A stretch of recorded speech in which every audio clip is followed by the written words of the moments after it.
get to the right slide here. All right, so I am Janniken Smucker, Director of ePortfolio. I'm calling it, as you see here on the slide, General Education Portfolio, which is a name shift we're really trying to focus on. We acknowledge there's been lots of misinformation and lack of information about what ePortfolio is and why we're doing it, who is doing it, who's it for. So this is really intended to clarify a lot of those things, make sure everyone has the information to add to their syllabi and they know what to do going forward into this fall. So the general education package that was passed and a few years before it was implemented in 2019 included a very vague requirement of an e-portfolio. And so we've done a lot more clarifying. I and a team of 4 other faculty and staff participated in a year-long ePortfolio Institute sponsored by the American Association of Colleges and Universities. And we learned a ton about how ePortfolio works at other schools. So we're trying to implement a lot more of these practices. It's sort of difficult. I know I don't need to tell you that it's hard to make curricular changes at Westchester University sometimes. But we'll so bear with me as we kind of outline a lot of what we're doing with the general education portfolio. And again, as I said, feel free to interrupt and ask questions as you have them. If we're talking about a specific subject, happy to address them right in the moment. And if I don't see you raising a hand or something, please just, we're a small enough group, go ahead and unmute and just fire away, and that's totally fine. I want to acknowledge the great team that I have worked with. You can see at the bottom of this slide, these were the participants in the ePortfolio Institute with me. So this is our agenda for today. We'll try to get through all of these points. So ePortfolio is part of the general education package, and it's intended as a support to the gen ed.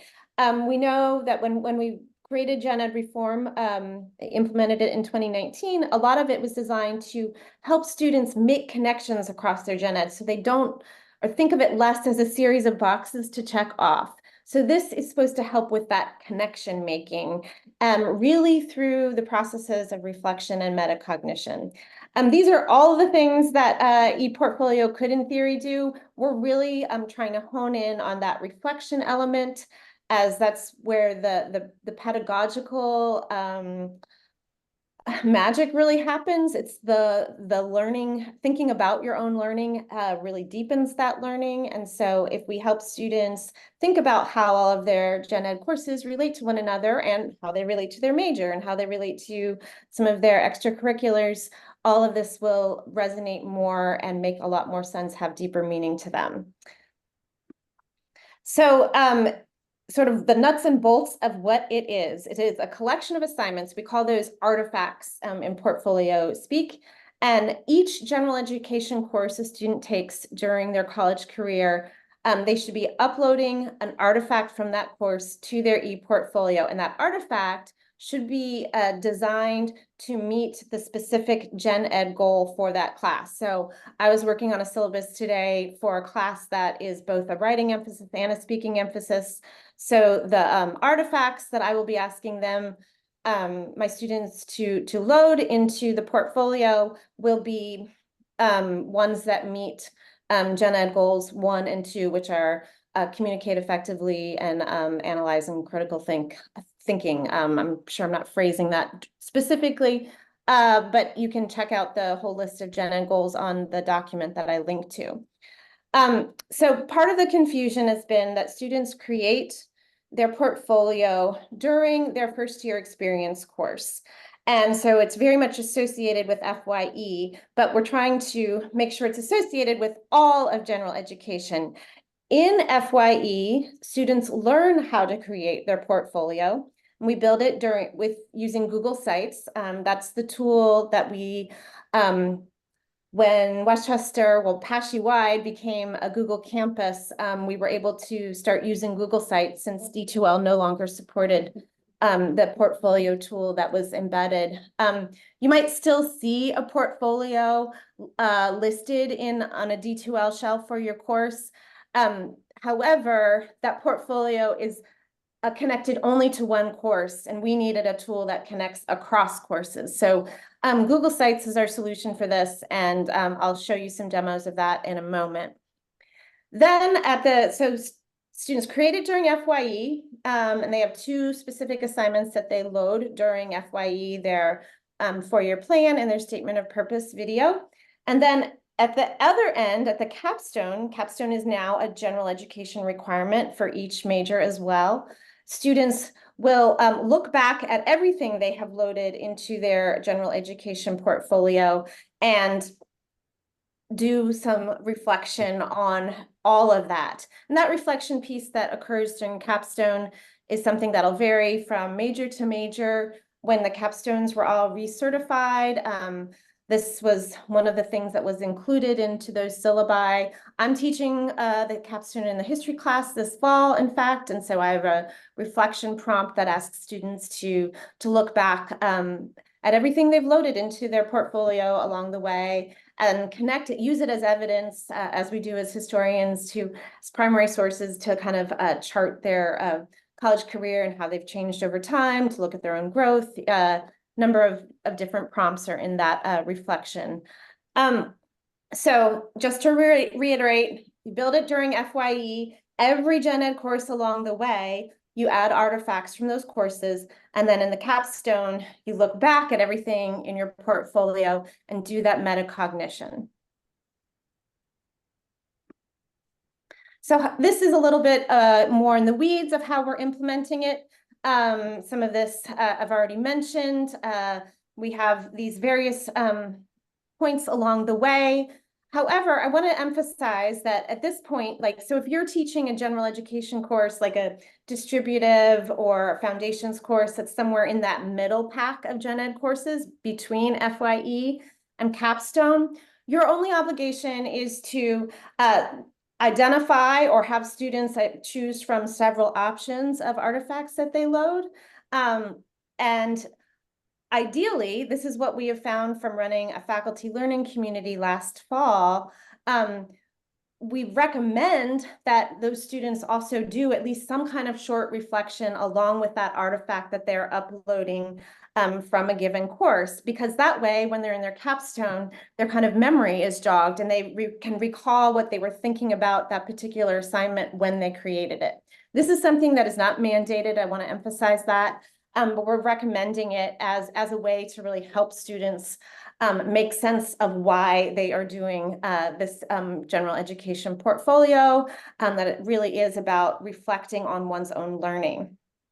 So that said, that middle section, all you need to do is ask your students, remind your students that this is one of their responsibilities to continue to populate their general education portfolio. We are building it, as I mentioned, in Google Sites, which is one of the trickiest aspects, mostly because the majority of college students, the majority of faculty have personal Google accounts. So you have to make sure that you're logging in to Google Sites and to your Google Drive where you're kind of adding these artifacts with your Westchester email address. If you build it with your personal address, you won't be able to use the templates that we've provided through the university, and sharing becomes difficult as well. So we really need to remind students again that they need to use their Westchester email addresses in order to add elements.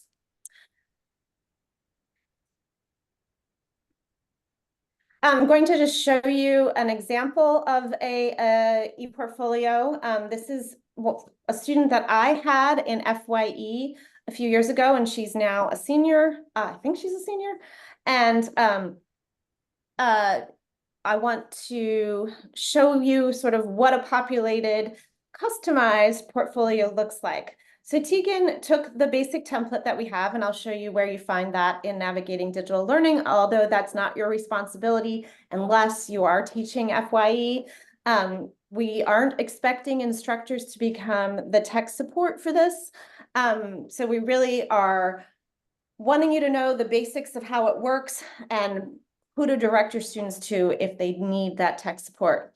So Tegan has all of these sections. She has her first year experience section, and this is where she has loaded her statement of purpose video and 4-year plan, which were the 2 required elements from FYE. And then she loaded a couple other assignments from FYE as well. And if we go over to her foundational here, she has her artifacts from Writing 120 and Writing 200. This looks like a paper she's created for her diverse communities class. However, and this is actually a great case in point, looks like the share settings aren't such that it's visible in the portfolio. And that might be because she was put it in a personal Google Drive account, or perhaps didn't change the share settings on this particular artifact.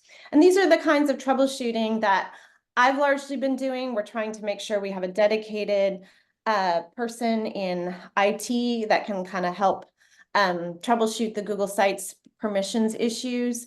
Currently, at the end of the semester, I get bombarded with dozens of permission sharing requests because people are using those private Gmail addresses rather than their university ones. So that's just a known issue that we have to remind students of.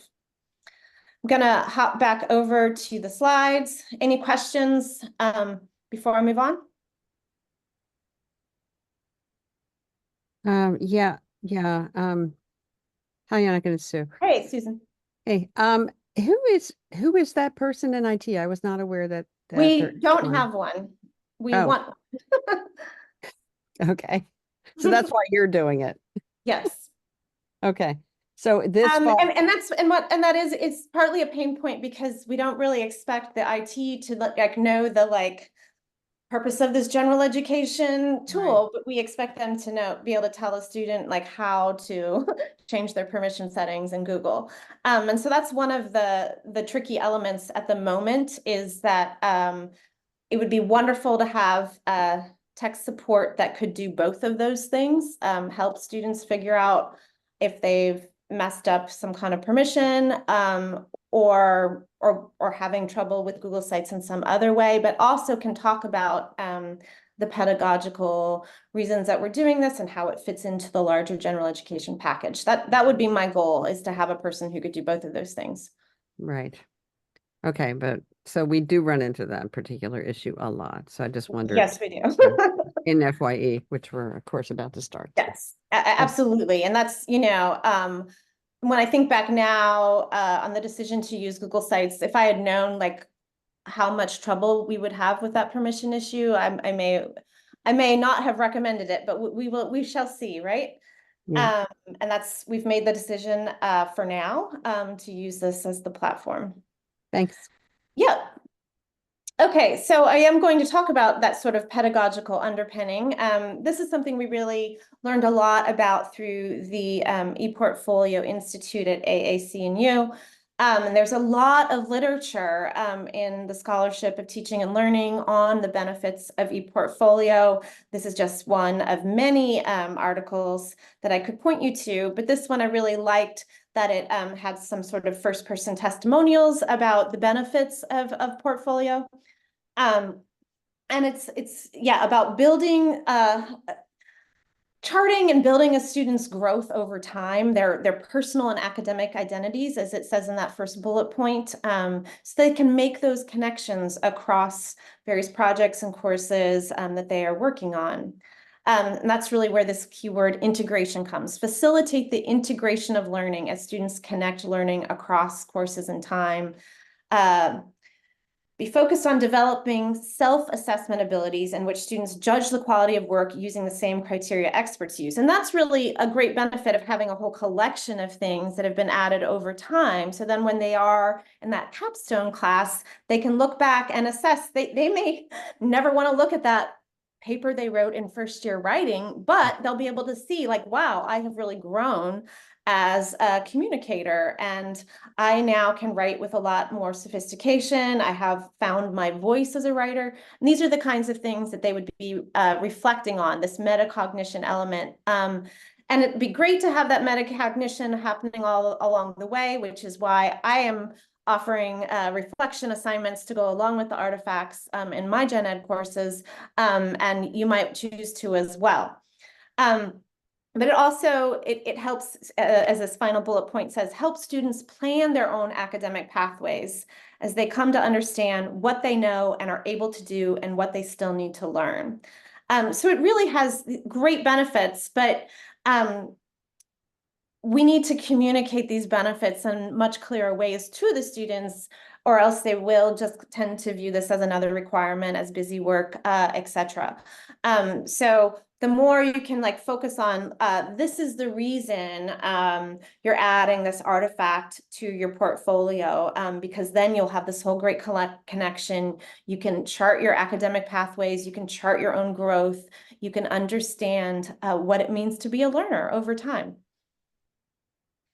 There are a lot of other resources on the scholarship that really underpins general education portfolio. And one of the things that is still, I haven't published it officially yet or distributed it to the university, but I'm building a portfolio about ePortfolio that will have a lot of these academic readings and studies in them so that you can use those resources as well.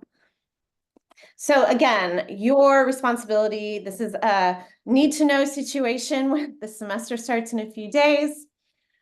So again, you will select an artifact from the given gen ed course that you are teaching that meets the gen ed goal that's assigned to that course. So make sure it's not just, at first I thought students could even just choose whatever they were most proud of, but it is very important that the artifact is designed to meet the gen ed goal for a given course. I noticed, and I had thought maybe this was an approved syllabus statement. It wasn't in the recent email that we got from the provost's office indicating it was a required syllabus statement. So this is a encouraged syllabus statement at this point, where you can remind your students that they need to upload X artifact to their gen ed portfolio.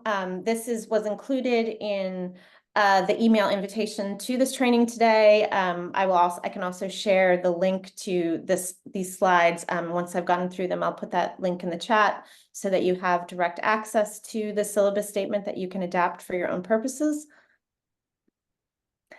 And again, as I've already mentioned, you might want to add a reflection to go along with it. But the biggest thing to do is remind students. I think they need to hear it a lot more frequently than they have been hearing it, that this is each gen ed course. So it becomes routine, that they will continue to do it.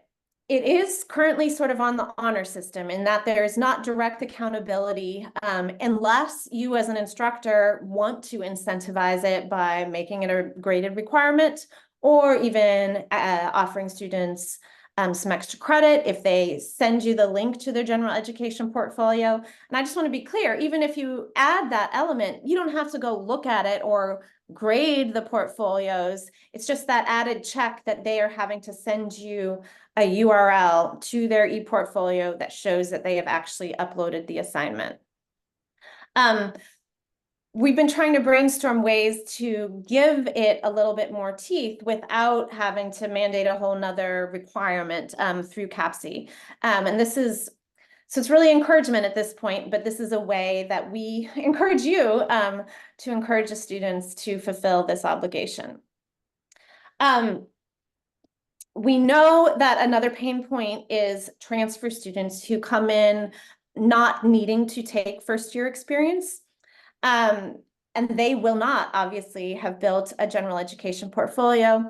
We've inserted a one-sheeter into the transfer student orientation materials, but know that that might get lost in the shuffle among all of the onboarding materials that students are receiving when they come into the university. So this is where I would also, in that syllabus statement from this previous page, have a link to the Navigating Digital Learning site, which I will show you in a moment, where that's what students use in FYE, and I have been trying to point transfer students to that site as well, and directly putting that in my syllabi so that students know that's if they've missed the opportunity to build their portfolio in FYE or didn't do it for whatever reason, that it's not too late, they can still build it. So this is where help comes in. The QR code here will take you directly to the Navigating Digital Learning site, but I'll also throw the link to that into the chat. That is our best source of training at the moment. We've continued to add to it and improve it the last few years, including adding some really great videos by Tegan, the student whose site I showed you a moment ago. It should answer most of the questions. We do know that most of the issues, really the vast majority, all concern the permission sharing issues in Google. A lot of that is mitigated by using your wcupa.edu address. When you share something, when you are using your Westchester account to use Google, you'll have the choice of making it visible to anyone with the link, sharing with only specific people, just like you would normally do during using Google Drive, or you can share it to anyone with a Westchester address. We've been encouraging that third option for our instructors who are training students in FYE, just because that makes it's still not just out there in the public, but anyone, including instructors, can access it if they are logged in with their Westchester credentials. There isn't a directory or anything that shows you where all the ePortfolios are, so it's not like public. You have to have the link in order to find it, unless the student is, putting it out there in some other fashion, linking to it in another way. But we are cognizant that students might not want these things shared widely. So keeping it shared within the Westchester community is the one option, or if they have other reasons to be more sensitive, then they'll have to invite individual users. That gets messy, and that, FYE generally has 4 instructors. If you're doing like a check in some academic foundations class or distributive class where you're asking them to send you the links to their portfolios, you do need to make sure that you can actually access them, that the permission settings are there. And currently, yes, if all else fails, you contact me. I'm hoping to have the General Education Portfolio Hub approved and more widely accessible and launched this fall. And that'll have all of the training materials in one place. We acknowledge that it's been difficult to find the materials. If you don't know that they're in Navigating Digital Learning, you might not know where to look. So I'm going to stop the share for a moment, and I will pull up the Navigating Digital Learning site. I'm going to share that link with you.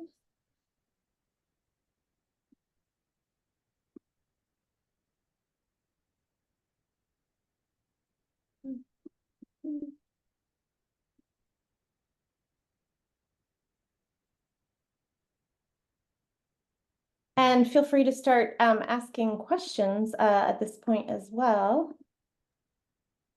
Hi, Janikin. This is Janine Martin. How are you? Hi, Janine. Thank you for this presentation. You're welcome. So I actually teach an elective course, 315 Mind Body Health. And usually on my first day of class, I go through a very rigorous syllabus review. And my course is a writing emphasis course. Okay. So is it your suggestion during that presentation that I give on the syllabus to also talk about the Gen N, because our syllabus actually has in it that we support the Gen N goals of 1 and 2, Okay. effective communication, critical and analytical thinking. So during this discussion with the students, it appears that I should be talking to them about building their portfolio at this point. Is that Yeah, that would be a great time to do it. And hopefully it'll be less about building their portfolio, but adding to it. We hope that going forward, most students will have one if they have had FYE at Westchester. We know that there's tons of transfer students who come in, and those are the students who may fall through the cracks. And so, you know, providing a syllabus statement that includes the link to the tutorial site for building the portfolio would be super helpful. that was very helpful. Thank you for your response. It puts it clarity for me. Yeah. And you know, and well, we all know it's kind of overwhelming in that first week of the semester when they're hearing all the syllabus stuff. It may need some reminders later on when the particular artifact that you're encouraging them to load, when they're doing that, you might remind them again later in the semester, okay, remember you have a general education portfolio and this is the artifact that you should be uploading at this point. Actually, it fits in so well with the class that I'm teaching because a component of the mind body health course is that there's a 8-week mindfulness-based stress reduction that talks about, and we look at reflection. It's a very interactive class. So this fits in perfectly. Wonderful. I'd love to hear it. I want to take your course too as Please do. as a yogi and course. meditator. I would benefit from it. Totally. Great. Thank you. Thank you. John, Yes, thank you. So I'm on the back end of this. I teach a capstone. okay. So, but I figured I would tune in. So I teach the business capstone. It's a speaking emphasis and it's a writing emphasis. And obviously they do a little bit of both in the course. So they should be utilizing their portfolios from that reflection standpoint. So my first question is, what should I prompt them to do now that they are in the capstone? Okay. Yeah. And then, I want to, do you want me to okay. address it first or do you want me Go ahead. to? Go ahead. Okay. Address that first. So this is something that I'm curious. So in theory, all the capstones, and Sue, you might be able to answer this for sure. When the capstones were recertified in recent years, they should have had the reflection prompt added as a requirement for the course. Do I have that correct? Well, Were okay, certified? so there wasn't a recertification process. The steps were a couple, 3 years ago, all programs had to identify what their capstone course would be. And then this past year was the year in which reflection assignments for each course was expected, each program was expected to submit the reflection assignment for their capstone course. I think there's still some that have not come through. I mean, I know that Karen has a backlog of those. Okay. Yeah. So the question would be, John, whether your somebody put that in and identified the specific I'm not aware. program is handling that reflection. Yeah. Okay. And the Thank Now, if you you. tell me what course it is, I could tell you, I could go in and look for you. so it's management 499. Okay. All right. So just to kind of piggyback on what Sue, thank you so much for that answer. So your program should have a reflection assignment already designed to go with the capstone, or I mean, you could probably customize one for your particular section of the course as well if one doesn't exist already for your program. But that's the idea, is that in addition, so I'm teaching my capstone for the history department this fall. I'm in the same boat. It's also speaking emphasis, writing emphasis. So the students will need to upload an artifact or 2 artifacts, really one that meets each of those attributes. And then in addition, they need to do the capstone reflection, which is it does need to be a assignment for some sort of credit at this point in your capstone. That is a requirement. And that's when they ideally will be looking back over all of the artifacts they've loaded into their portfolio over time. To be honest, I know at this point, most students won't have things from every semester or from every course, just because that's how the nature of the rollout. It hasn't all been communicated clearly to both instructors and students. Some may have done this if they were paying attention during FYE and were getting some reminders along the way. So it won't be unusual at this point in time for students not to have all of those artifacts. But as we continue to roll through subsequent semesters, hopefully they will. Okay, so I do not have any reflection assignment, and I'm not aware that any of my fellow professors that also teach 499 do anything like that, because There is one, John. I just, for 499. yeah. Okay. Do you have access to Kim? The course information system that we use for putting proposals through CAPSI? No, I'm an adjunct. Okay. So the professor who put it through, you could reach out to them. It's Zhang Wuha. Whoa, what? Does that, you know that person? Jiang, yeah. Zhang, okay. And it was approved, it went through the whole review process. And I mean, I could certainly download and send you a copy of the assignment if you want, but you might want to reach out internally. Okay. Yeah. I will do that, and I'm just making a note of your name, but I appreciate that. So that's the first question. So I guess there should be something, and the reflecting on, right, on the previous work. The work then that they complete in this writing emphasis, speaking emphasis course should also be placed in their e-portfolio. That's right. Right, so in my case, they do a writing assignment, they'll do a business case, but they also do a group project, a writing assignment. Does that apply? Should that be placed in there, or because it's part of a group project? Should it not? Should they put it there? I think you could certainly, I mean, as long as it's an assignment that meets the gen ed goal, communicate effectively for the writing element and thinking critically. There's a lot of thinking, analytical, yeah. right? Yeah, I know it's tricky. Google Drive does a pretty good job of handling different formats of projects. Like, it doesn't have to just be a text-based document. Like if it, I know group projects often take different forms. I am doing for my the speaking emphasis component in the capstone. I'm having students are giving live presentations in class, but those are kind of harder to capture as an artifact. But I'm also having them. They're doing podcast style interviews that are recorded with one another. They're all paired up, and then they'll interview the other student about their research and then trade places. And so that's the artifact, like an MP3 that they are loading into the portfolio for the speaking emphasis component. Because I do acknowledge that, like, it's harder to have a tangible artifact, even what does tangible mean? We're talking about digital stuff anyway, but so that's one way to approach it. It does get tricky with these things. If you are, for your speaking emphasis component, just having them give oral presentations, that is a little bit more challenging to figure out a way to upload. No, I think I'm fine. So yeah, my question is, because it's a group project, the work that is in there, it's not 100% their individual work. But that's okay.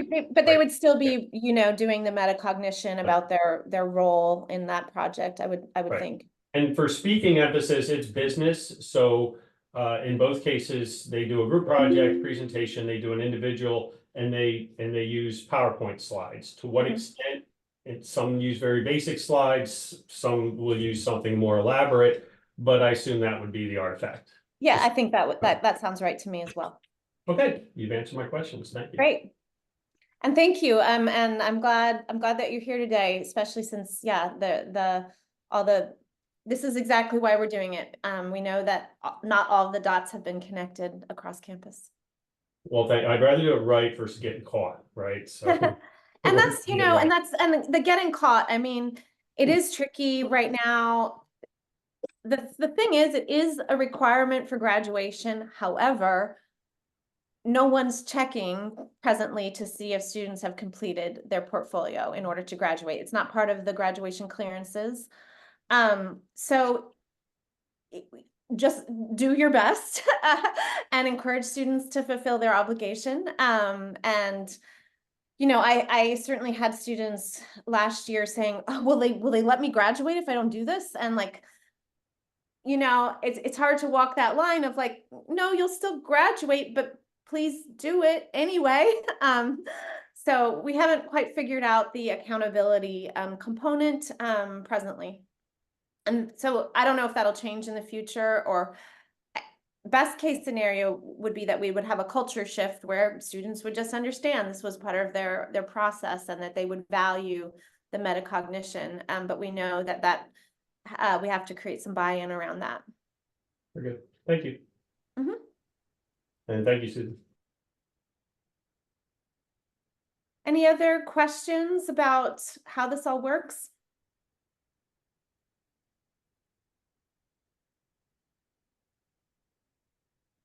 We do have, once this general education portfolio resource hub is live and available to you, it will have examples of assignments and reflections, as well as some of the demo, well, could be some live actual real student portfolios or demo versions of those portfolios, so that you can, I know that we currently don't have those in arm's reach for anyone to access. But I think it would be really beneficial for, I think students, you know, when they see an example, it makes a lot more sense. So And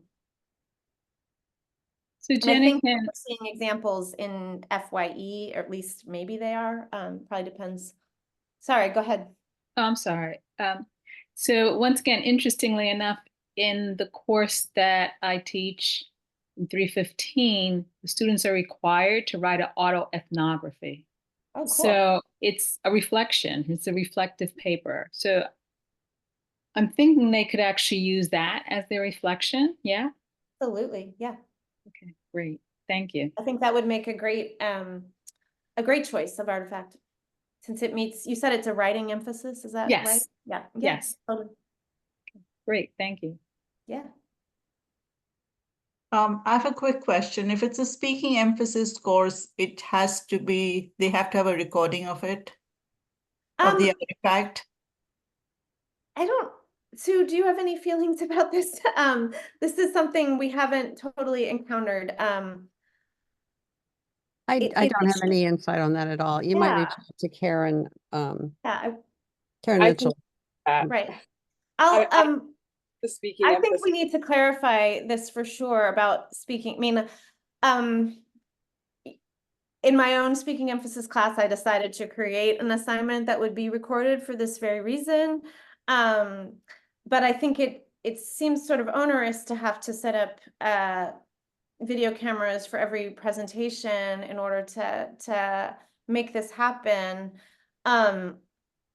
I think John was mentioning that the students could just upload, like if they were using a PowerPoint or some other presentation, loading that as an artifact seems to be a good element, even though it's not demonstrating their oral communication per se. But they can reflect in the oral communication. So I if think there's a that, reflection yes. paper attached to it, then we should be okay. 100%, and that's a Okay, great okay, solution. okay. Yeah, and I don't Okay. think it makes, I don't think it would have been restricted to just, you know, audio files or something. Okay, thank you. That's helpful. Thank you. Yeah, we should discuss this probably further since it directly impacts the e-portfolio, because we've only been approving courses if there is a recorded assignment, because that's what the criteria for speaking emphasis say. Like it says there must be at least one recorded assignment. Okay, so that's a requirement for speaking emphasis courses already. Yes. And Okay. it says that it needs to be uploaded to the e-portfolio as Okay. well. Okay. Well, then that sounds like we've already Okay. included that as a requirement. And I'm not on the speaking Okay. emphasis. No, that's helpful review. to know. Yeah, That's I think helpful. that's really helpful. Is that a Uh, new requirement though, Jen? Do you know when that was required? I don't remember when those were updated.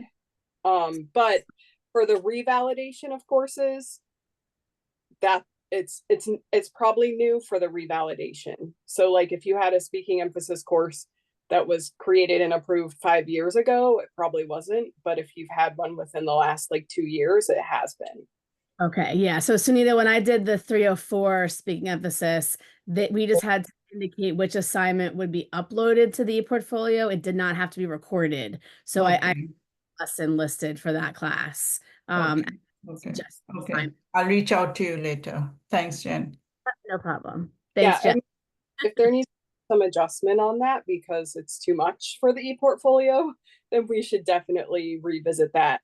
Well, to me, it makes great sense and I just need to review the requirements for the speaking emphasis. So if that's already an element that is required, then it seems fine, then that file would be the artifact. That makes good sense to me.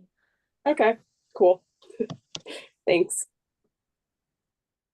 Could you please clarify something? We have a number of different adjuncts and professors teaching parallel sections of the same course. Are the goals chosen, identified by the department or by the individual instructor? The Gen Ed goals are mandated university-wide. So for example, we've been talking about, do you know which attribute your course has? Not off the top of my head. Okay, I'd have so to look we've it up. been using the example of the writing emphasis course, which it needs to meet Gen Ed goals 1 and 2, and you can revisit that top link that I put into the chat, has all the Gen Ed goals listed, and they're mapped to the attributes for courses. So if you have a diverse communities class, it will say which Gen Ed goals that needs to meet. If you have a science distributive class, which goals that needs to meet. Thank you. So it's not about the specific course, but which attribute for general education that course is supposed to meet. Thank you.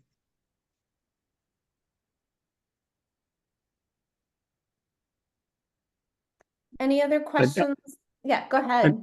I'm just looking at some papers I picked up at the department office today, and one paper lists this particular course,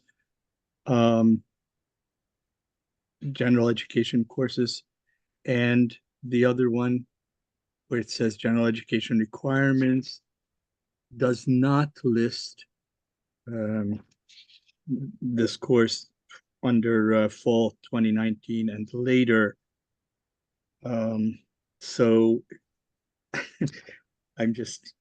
George, what is the course that you're wondering about? I can look it up for you. It's Geography 101. Okay. Thanks, Sue. Sure. Thank you. So we know that this rollout hasn't been perfect so far, but we're really trying to re-emphasize this general education. It's not just for FYE, it's not just for Capstone, it's for the whole experience. Students are also welcome if they find portfolio useful, like you can add elements from your major and minor courses. That's again not a mandate, but I know like Tegan, she was like, oh, this actually makes a lot of sense. Yeah, I want to be able to collect the things that I'm like proud of and make it make sense. So some students are going to be drawn to that as see the benefit. We know that other students at the moment view it mostly as busy work, like another thing they have to do. So we want to shift that mentality so that students are really seeing seeing the benefit. We also want instructors to see the benefit. Janine, you're a real inspiration. You immediately figured out how it connects to your course, and we hope that lots of instructors can figure out those connections.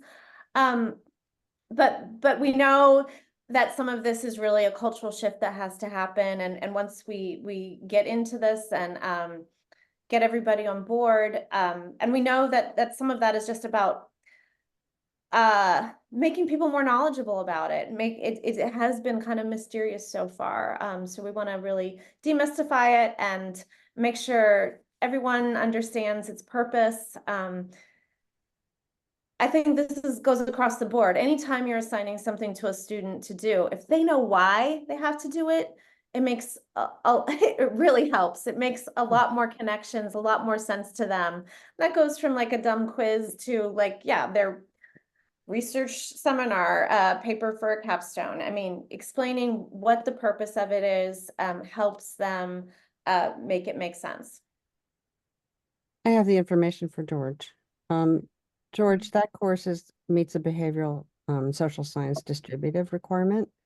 And Right. it has 3 gen ed goals, 1, 2, and 6. Which you can look up, you know what those are.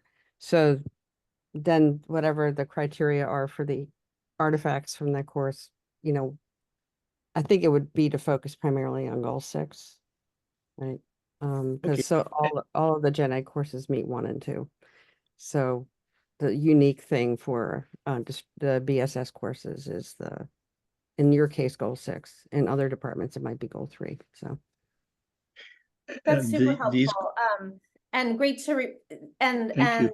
George, you wouldn't need to make it be I mean, if I understand correctly, it wouldn't have to be an assignment that meets 1, 2, and 6. It could No. just meet 6. meet 6.